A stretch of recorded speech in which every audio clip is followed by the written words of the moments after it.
Alright. Hi everyone. Sarah Uranus here, Sailor Skyworld, Michelle Mina Mara here. And today we're going to talk about some of the good things about Deek Sailor Moon. Now, I know that a lot of folks out there are going to have you believe that there is nothing good about the Deek Sailor Moon. Well, that's not true. First off, the songs. Believe it or not, the songs are good. Well, they're not songs that won. They're not the kind. They're not. Well, they ain't not the songs that have won any awards, and none of the songsters, songstresses that sing the songs are that well known. I don't know. Maybe they are. I don't know. But the songs are good. But the Sailor Moon followership, most of them would have you believe that the songs are bad.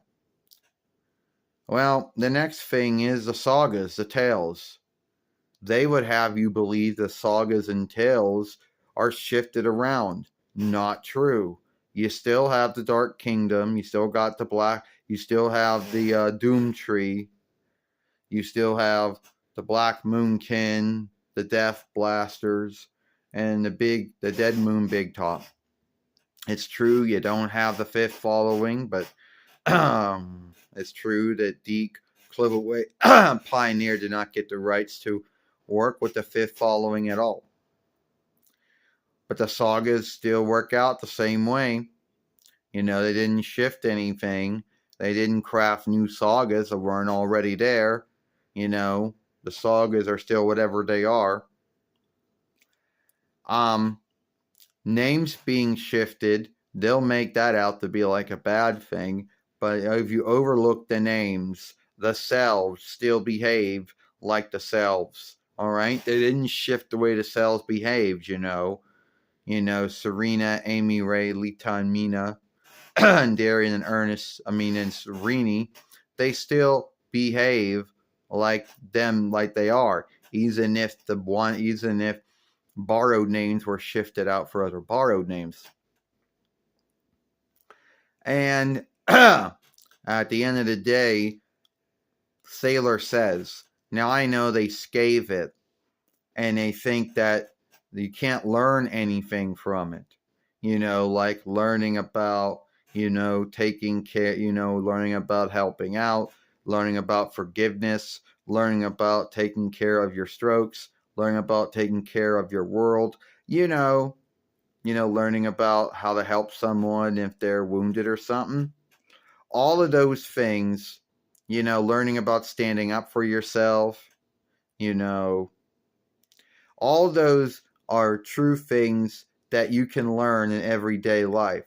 All right. So scathing Sailor says and say you can't learn anything from that. Well, that's not true.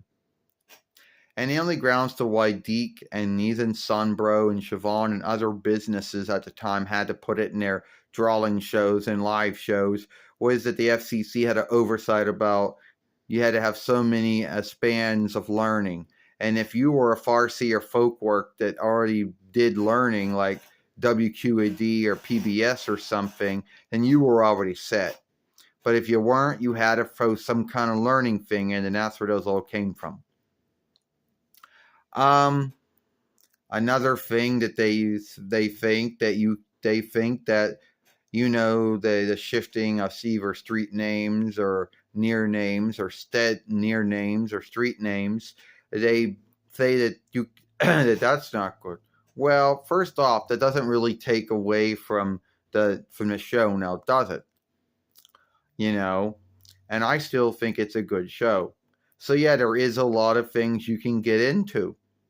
And Neeby Deke did skip some of the sagas of the first following and one of the two diff, and maybe they did shift, street names and near names, and maybe they did shift out borrowed names for borrowed names, whatever. But at the end of the day, there are still a lot of good things about the Deke Sailor Moon, and I just named some of them right there. And I know that it's very rare in the Sailor Moon followership, which I belong to and many others belong to in some way, for them to either like the Deep Sailor Moon or say anything good about it, because you hear a lot of them either shaming it, guilting it, scathing it, you know. Now, I know a lot of folks are going to bring up things about, well, some of the fighting was skimmed out. Well, yeah, but but most of the fighting was still kept in. I mean, it didn't take away from the show, did it? I mean, you still saw the strikes happening. You saw that. So it didn't take away from all of the things that were going on in the show. It didn't really besmirch the saga or tale that was being told, you know, or anything like that. So yeah, there are some good things about the Deep Sailor Moon, the songs, the sagas, the tales that were going on. The life classes you could learn from Sailor Says, which we will be doing another Sailor Says sometime this week. So hopefully you look forward to that when that happens. So that's just my thoughts on why the Deep Sailor Moon is good, or some of the good things about it, because there are so many, there are so many, you know, folks who either scathe it for being no good or unwatchable, you know. So tell me what you think. I, Sarah Uranus, Sailor Sky, Real tomorrow, and we'll see you later.